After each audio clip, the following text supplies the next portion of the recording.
الحمد لله رب العالمين والصلاة والسلام على سيد المرسلين وآله وصحبه أجمعين أما بعد. قال الإمام البخاري رحمه الله: باب بر الأم. عن بهز بن حكيم عن أبيه عن جده: قلت يا رسول الله من أبر؟ قال أمك. قلت من أبر؟ قال أمك. قلت من أبر؟ قال أمك. قلت من أبر؟ قال أباك، ثم الأقرب فالأقرب. رواه الترمذي في كتاب البر والصلة باب ما جاء في بر الوالدين، وأبو داود ومسند أحمد. امام بخاری کی کتاب الادب المفرد کا درس گزرا. آپ کی کتاب الادب المفرد کا پہلا درس پہلے باب سے دیا گیا. انشاءاللہ آج کا یہ درس باب نمبر 2 کے تحت ہوگا. لیکن سب سے پہلے میں یہ بتاؤں امام بخاری رحمۃ اللہ علیہ نے الادب المفرد کے نام سے جو کتاب تصنیف کی ہے، یا الادب المفرد کے نام سے جو کتابیں ہے، اس کے اندر جو حدیثیں جمع کی ہیں، یہ حدیث اس درجے کی نہیں ہے جس درجے کی امام بخاری رحمۃ اللہ علیہ نے اپنی صحیح میں ذکر کی ہیں. لیکن اس کا یہ بھی مطلب نہیں کہ اس کے اندر حدیثیں صحیح نہیں ہیں، بلکہ امام بخاری رحمۃ اللہ علیہ اپنی کتاب الجامع الصحیح یعنی صحیح البخاری میں حدیث کو درج کرنے کے لیے جو شرطیں لگائے تھے، اس شرط پر بہت ساری صحیح حدیثیں نہیں اترتی تھیں. اس لیے امام بخاری رحمۃ اللہ علیہ نے اپنی کتاب صحیح بخاری کے اندر وہ صحیح حدیثیں بھی ذکر نہیں کیے. دوسری چیز یہ، امام بخاری رحمۃ اللہ علیہ نے اپنی کتاب صحیح بخاری میں بھی ایک کتاب الادب کے نام سے ذکر کی ہے، جن میں بھی ادب کی بہت ساری احادیث موجود ہیں. یہ کتاب جو ہے الادب المفرد، اس میں امام بخاری نے ادب کی وہ حدیثیں بھی ذکر کی ہیں جو بخاری کے علاوہ صحیح حدیثیں ہیں. تیسری چیز یہ کہ الادب المفرد یہ امام بخاری کی جو کتاب ہے، اس کتاب کے نام پر علماء کرام نے کچھ تبصرے کیے ہیں. کہتے ہیں کہ امام بخاری کی یہ کتاب جو ہے الادب المفرد کے نام سے عوام و خواص کے اندر اگرچہ مشہور ہے، لیکن اس کتاب کا نام جزء المفرد ہے، جزء الادب ہے. کیونکہ امام بخاری نے اپنی صحیح کے علاوہ جتنی بھی حدیث کی کتابیں تصنیف کی ہیں، وہ ساری کتابیں جز کے نام سے موجود ہیں. جزء رفع الیدین، جزء القراء.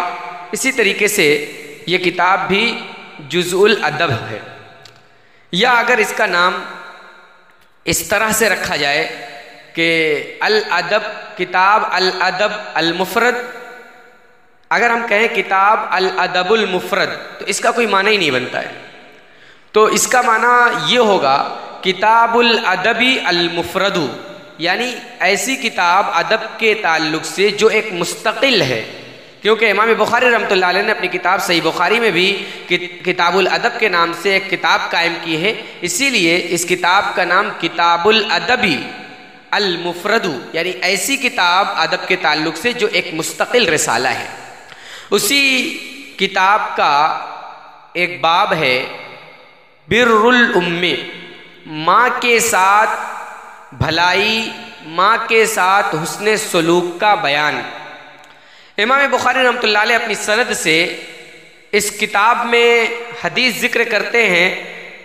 راوی حدیث اس کے ہیں بہز ابن حکیم، اپنے باپ حکیم سے روایت کرتے ہیں. وہ اپنے دادا سے روایت کرتے ہوئے کہتے ہیں کہ میں نے اللہ کے نبی صلی اللہ علیہ وسلم سے سوال کیا، کہا اے اللہ کے رسول، میرے حسن سلوک کا سب سے زیادہ حقدار کون ہے؟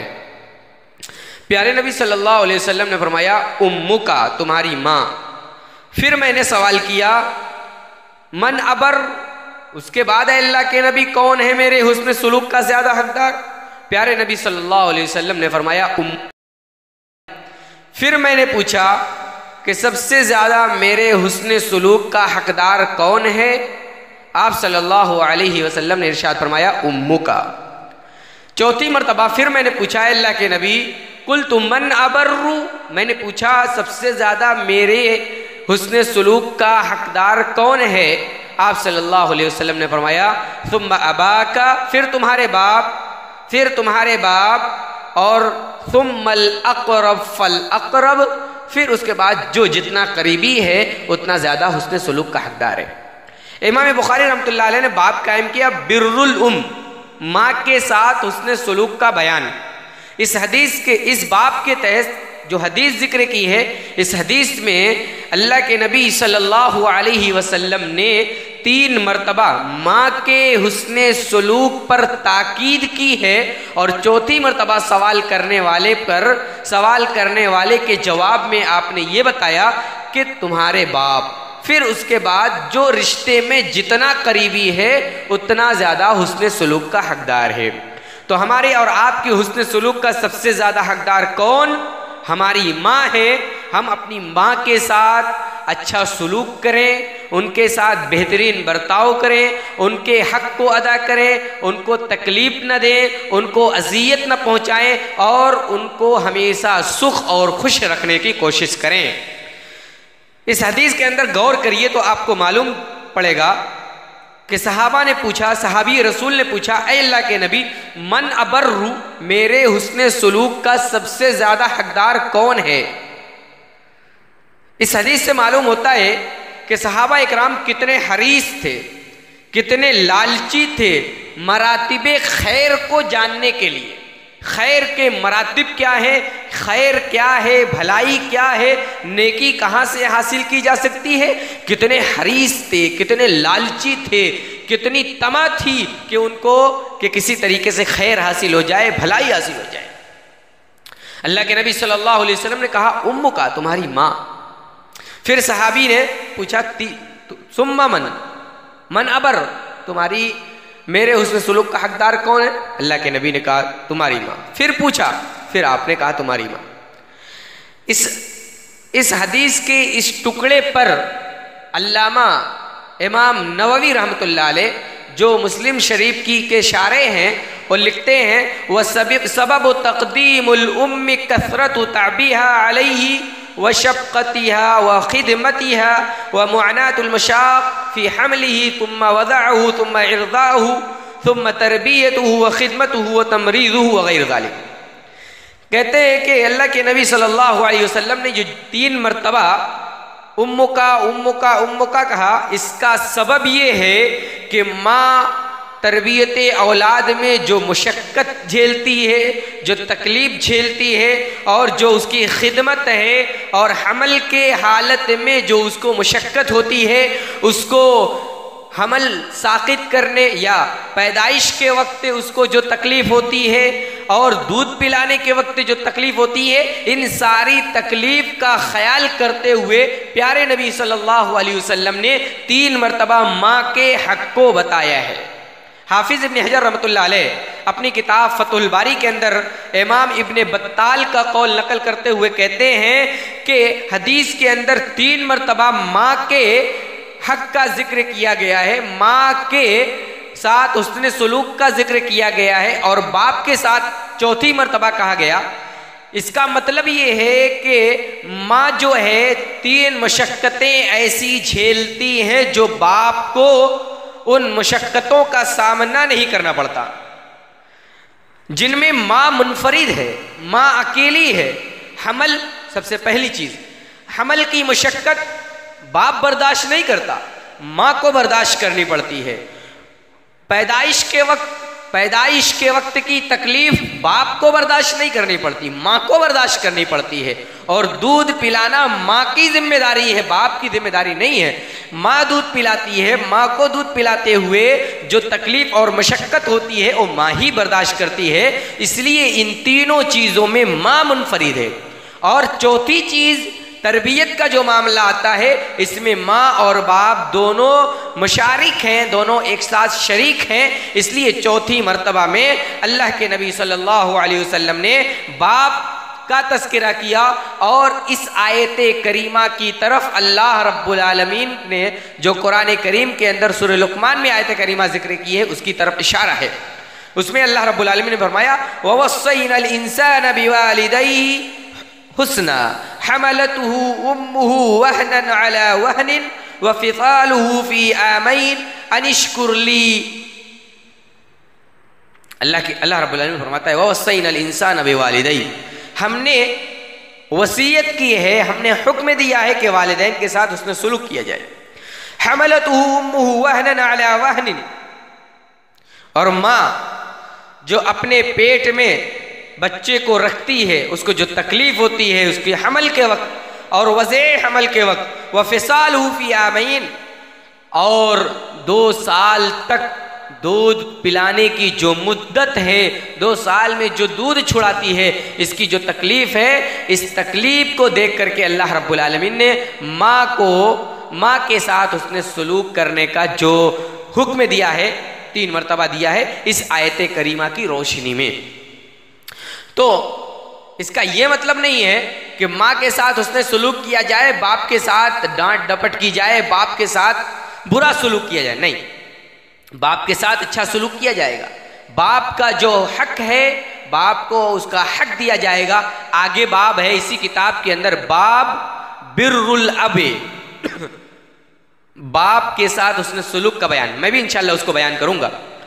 تو اس حدیث کے اندر آپ نے دیکھا کہ صحابہ کرام رضوان اللہ علیہم اجمعین حقوق کی جانکاری حاصل کرنے کے لیے کتنی تگ و دو کرتے تھے تاکہ کوئی حق کسی کا چھوٹ نہ جائے اور ہم محروم نہ رہ جائیں ثواب سے۔ اس لیے سب کے حق کو ادا کرنے کی کوشش کرنی چاہیے۔ اللہ کے نبی صلی اللہ علیہ وسلم سے پھر پوچھا گیا، اے اللہ کے نبی 3 مرتبہ آپ نے ماں کے بارے میں بتا دیا، اب یہ بتائیے ماں کے بعد کس کا درجہ ہے؟ اللہ کے نبی نے فرمایا ام کا، ابوا کا، تمہارے باپ۔ اور اسی حدیث کو دوسرے الفاظ میں بخاری اور مسلم کے اندر بھی امام بخاری اور امام مسلم رحمۃ اللہ علیہ نے حدیث کو نقل کیا ہے۔ اس میں ہے اللہ کے نبی سے پوچھا گیا تو آپ صلی اللہ علیہ وسلم نے جواب دیا امکا ثم امکا ثم امکا ثم اباکا ثم ادناک ادناک، تمہاری ماں تمہاری ماں تمہاری ماں، پھر تمہارے باپ جو پھر ان سے نچلے درجے کے ہیں ان کے ساتھ۔ تو 3 مرتبہ اس میں بھی ماں کے ساتھ اس نے سلوک کرنے کا حکم دیا گیا ہے۔ امام بخاری رحمۃ اللہ علیہ اس حدیث کے ذکر کرنے کے بعد اسی باب کے تحت ایک دوسری بھی حدیث ذکر کی ہے جو حضرت عبداللہ ابن عباس رضی اللہ تعالی عنہ سے مروی ہے، کہتے ہیں انہ اتى رجل فقال انی خطبت امرأة، کہ ایک آدمی آیا، اس نے کہا کہ میں نے ایک ایسی عورت کو پیغام نکاح دیا، میں نے ایک ایسی عورت کو پیغام نکاح دیا جو مجھے پسند تھی، فابت ان تنکیہ، تو اس نے انکار کر دیا کہ وہ مجھ سے نکاح کرے، وخطبها غیری، اور میرے علاوہ دوسرے نے خطبہ دیا، میرے علاوہ کسی نے دوسرے نے پیغام نکاح دیا، اس نے اس کو پسند کر لیا اور اس سے نکاح کر لیا۔ تو فغرت علیہا فقتلتها، کہتے ہیں کہ اس آدمی نے کہا کہ میں غیرت میں آ گیا، میری غیرت نے ابال مارا اور میں نے اسے قتل کر دیا۔ فہل لی من توبہ، کیا میرے لیے کوئی توبہ کی گنجائش ہے؟ آپ صلی اللہ علیہ وسلم نے فرمایا امک حیہ، کیا تمہاری ماں زندہ ہے؟ کیا تمہاری ماں موجود ہے؟ اس نے کہا لا، میری ماں موجود نہیں ہے۔ آپ صلی اللہ علیہ وسلم نے فرمایا تب الی اللہ عز وجل وتقرب الیہ ما استطعت، اللہ سے توبہ کرو، اللہ سے معافی مانگو، وتقرب الیہ، اور اللہ سے قربت اختیار کرو، ما استطعت، جتنی طاقت رکھتے ہو، جتنی اللہ سے ڈرنے کی طاقت اور قوت تمہارے اندر ہے اتنا اللہ سے ڈرو اور اللہ سے توبہ کرتے رہو، اللہ تمہاری توبہ کو قبول کرے گا۔ قرآن کریم کے اندر ایک جگہ ارشاد اللہ رب العالمین نے فرمایا اللہ سے اتنا ڈرو جتنا تمہاری طاقت ہے۔ اب اس کا یہ مطلب بھی نہیں کہ کہو کہ ہمارے پاس طاقت ہی نہیں اللہ سے ڈرنے کی، تو یہ تو اللہ رب العالمین کی آیتوں کا مذاق اڑانا ہوا۔ نہیں، اللہ سے طاقت کا مطلب یہ ہے جتنا کر سکتے ہو اللہ والا کام اتنا کرو اور برائیوں سے بچتے رہو۔ تو اس حدیث پاک میں آپ نے دیکھا اللہ کے نبی صلی اللہ علیہ وسلم نے فرمایا کہ تب الی اللہ عز وجل وتقرب الیہ ما استطعت۔ اللہ کے نبی نے پوچھا کہ تم نے اس عورت کا خاتمہ کر دیا، قتل کر دیا، تمہاری غیرت آ گئی اور اس عورت کو قتل کر دیا، تو کیا تم توبہ کے لیے آئے ہو؟ تو یہ بتاؤ کہ تمہاری ماں موجود ہے کہ نہیں موجود ہے؟ اس نے کہا اے اللہ کے نبی میری ماں موجود نہیں ہے۔ اللہ کے نبی تب نے فرمایا کہ تم اللہ سے توبہ کرو وتقرب الیہ ما استطعت، اور اللہ سے قربت اختیار کرو جتنی طاقت رکھتے ہو۔ اس حدیث کے اس ٹکڑے سے معلوم ہوتا ہے کہ قاتل کی توبہ قبول کی جائے گی، اور دوسری چیز یہ معلوم ہوئی کہ مخرج شرعی مسائل میں عالم سے بحث و مباحثہ کیا جا سکتا ہے، اور بحث و مباحثہ کرنا چاہیے، جیسا کہ وہ آدمی نے نبی کریم صلی اللہ علیہ وسلم سے آ کر کے بحث و مباحثہ کیا۔ اور ساتھ ہی ساتھ اس بات کو بھی عالم کا خیال رکھنا چاہیے کہ انہیں اچھے ڈھنگ سے سمجھائیں اور اطاعت پر ابھاریں۔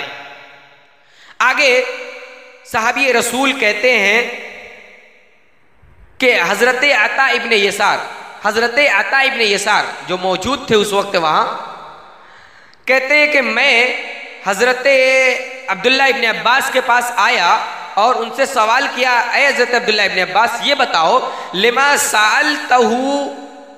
سألتہ عن حیات امہ، کیوں آپ نے سوال کیا اس کی ماں کی زندگی کے بارے میں؟